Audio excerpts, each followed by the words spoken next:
3 this morning, Milwaukee police spot a wanted murder suspect. Well, that was just the beginning of a very long night. Officers sat with weapons drawn for at least 5 hours. They were trying to get that man to come out of a house. Well, our Chip Brewster was there when it finally ended.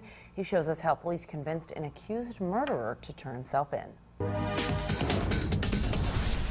And then when I looked out the window, I was thinking, oh my goodness. That's because at 3 in the morning, Linda Rankin's block at 42nd and Roosevelt was filled with police vehicles. The police were knocking at the door, I say about 3:30 this morning, and banging at the door actually and asking about moving the cars. They needed room for their mobile command center and tactical vehicles. We now know it's because police had spotted 30-year-old Corey Long at this home.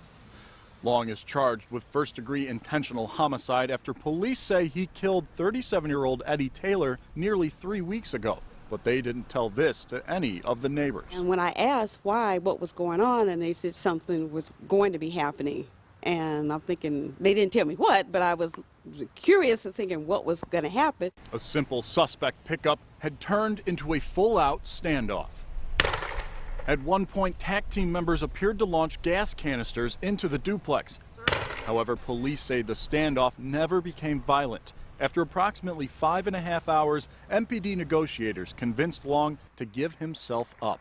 Rankin says it happened with so little commotion, she would have likely slept right through it had they never knocked on her door. The police were doing their job and they were quiet, so you didn't know that they were even in the area. Despite the length of time police were on scene and the methods they used, they say no one was injured during the apprehension of this suspect.